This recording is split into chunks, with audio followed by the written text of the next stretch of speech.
nossos cumprimentos a todos e vamos retornar ao estudo do livro Mediunidade e Obsessão em Crianças. Na parte onde Júlio retorna ao cenário terrestre, seu novo corpo expressa as lesões resultantes do suicídio, mas é o abençoado dreno de suas energias, ainda em desequilíbrio, agindo como escoadouro dos débitos do passado. A vida física é curta e ele desencarna em ocorrência das sequelas do passado. Mas na espiritualidade, Júlio se vê finalmente livre das injunções kármicas que contraíra. A partir daí, está em condições de retomar a sua caminhada evolutiva. Novamente reencarna no mesmo lar, com os mesmos pais anteriores. Entretanto, recomeça muito melhor, com novas esperanças e perspectivas de mais próxima felicidade. Os envolvidos na trama do pretérito estão agora reharmonizados. Pode-se observar, no caso de Júlio, 2 pontos básicos. As vinculações criadas a partir dos desatinos cometidos na última encarnação desse pequeno grupo de espíritos e também que somente através do retorno ao plano físico conseguiriam alcançar a necessária reparação perante as leis divinas e a reconstrução das próprias vidas. As leis de Deus são perfeitas e equânimes para todos os seres e coisas que povoam e preenchem o universo. Os sofrimentos são inerentes ao nosso estágio evolutivo, o que vale dizer que ninguém é inocente ou isento de falhas, deficiências e culpas. Portanto, a criança sofre porque, na realidade, é um espírito multimilenar reencarnado, com nova roupagem física, mas que traz do passado a sua história pessoal, a refletir-se no hoje. E Kardec nos ensina no Evangelho segundo o Espiritismo, capítulo 5, no item 6 e 8, o seguinte: o homem, pois, nem sempre é punido, ou punido completamente na sua existência atual, mas não escapa nunca às consequências de suas faltas. Rendamos graças a Deus, que em sua bondade faculta ao homem reparar seus erros e não o condena irrevogavelmente por uma primeira falha. Abordaremos agora uma das mais sofridas provas para o espírito que retorna ao cenário terreno, que é a rejeição materna, paterna ou de ambos. Mas antes vamos recordar do Evangelho segundo o Espiritismo, no capítulo 14, no item 9, os seguintes dizeres: lembrai-vos de que a cada pai e a cada mãe Deus perguntará: que fizeste do filho confiado à vossa guarda? Se por culpa vossa ele se conservou atrasado, tereis como castigo vê-lo entre os espíritos sofredores, quando vos dependia que fosse ditoso. A rejeição à criança por parte dos pais ou de um deles sempre deixa marcas dolorosas que se manifestarão ao longo da vida, como traumas e conflitos a se expressarem de diversas formas, gerando igualmente dificuldade nos relacionamentos. Quando a aversão e rejeição maternas ocorre logo no início da gestação, ante os pensamentos de revolta, de ódio que a futura mãe continuamente emite, pode ocorrer o aborto, espontâneo aos olhos dos médicos e da própria gestante, todavia provocado pelos fluidos desequilibrados desta.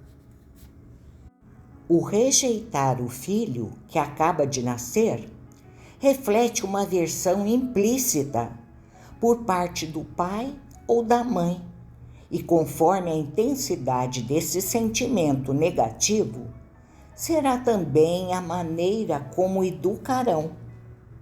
Extremamente dolorosos serão os dramas vividos por grande número de crianças cujos pais chegam a maltratá-las através de agressões e torturas físicas e psicológicas, alguns relegando-as a estranhos, a instituições e até mesmo às ruas, a fim de se livrarem do que consideram a indesejável presença.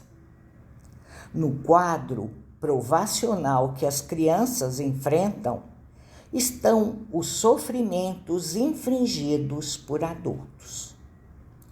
Voltando ao livro Entre a Terra e o Céu, de André Luiz, comentado anteriormente, focando agora nossa atenção na importante explanação de Blandina, ao referir-se à dramática questão do infanticídio inconsciente e indireto que é largamente praticado no mundo.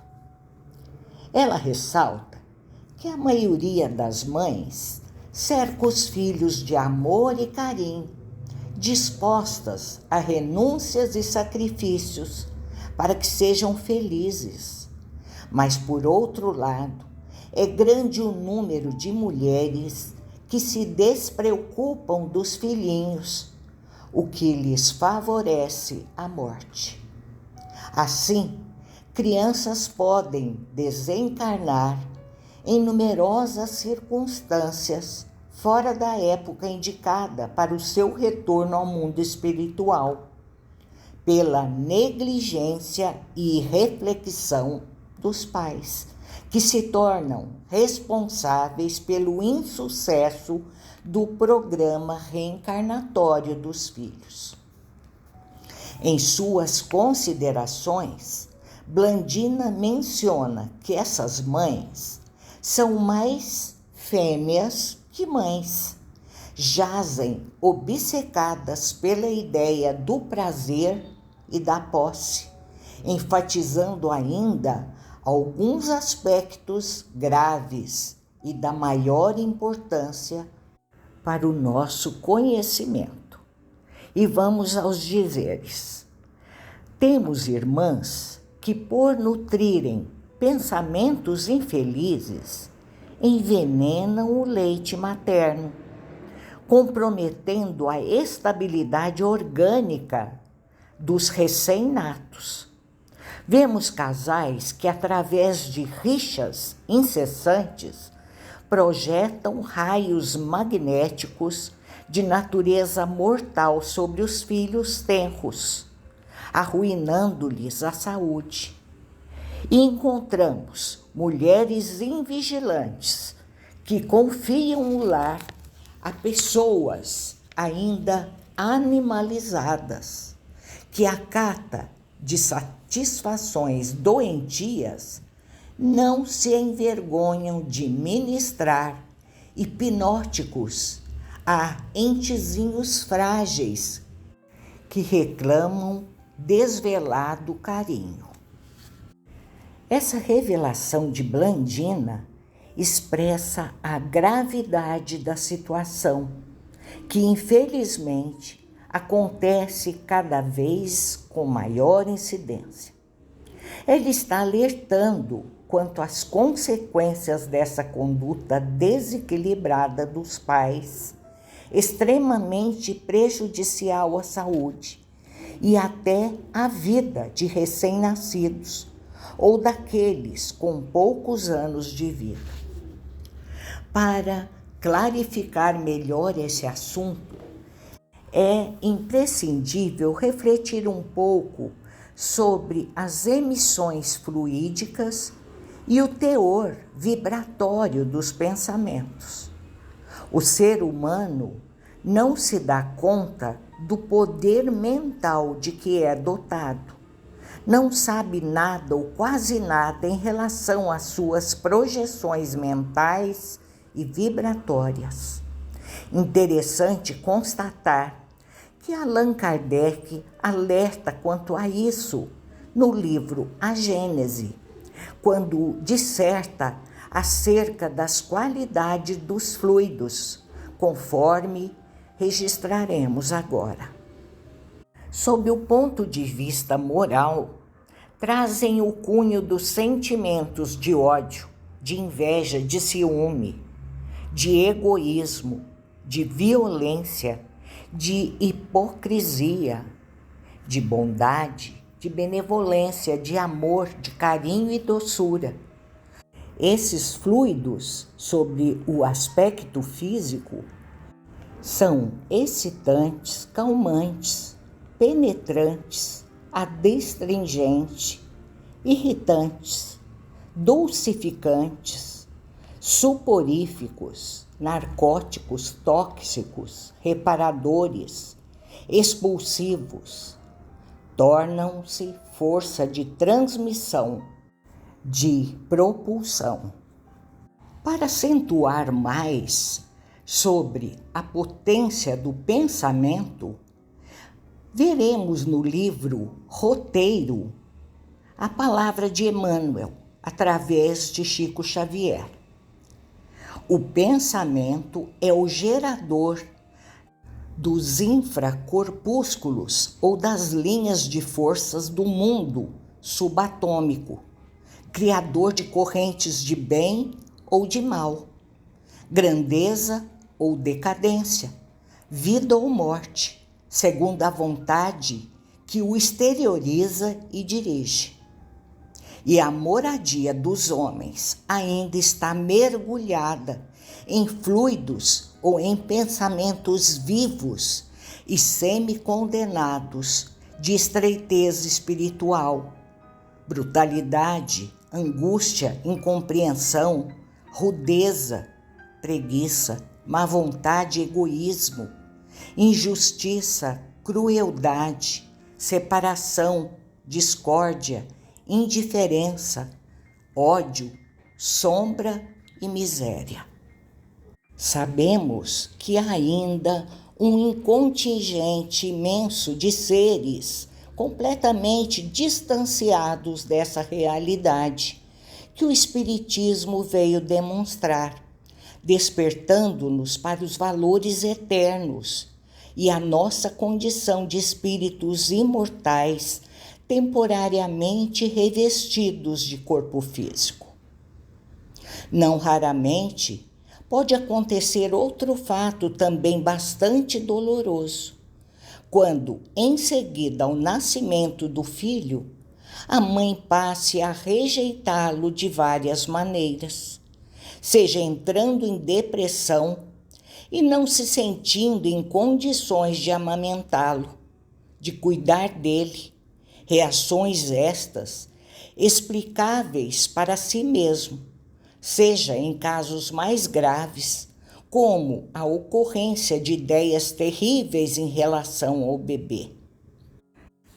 Em seu livro Transtornos Mentais, uma leitura espírita, da própria Sueli Caldas Schubert, ela registra a gravidade da questão do psicose pós-parto, onde é transcrito o seguinte: a psicose pós-parto se caracteriza por delírios e depressão grave, podendo surgir pensamentos sobre a vontade de ferir o recém-nascido, e representa um perigo real.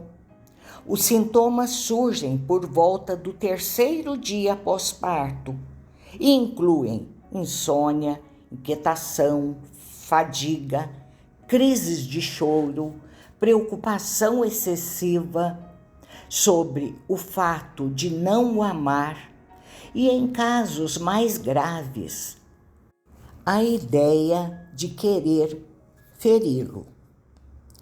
A psicose pós-parto ocorre em 1 ou 2 em 1000 partos.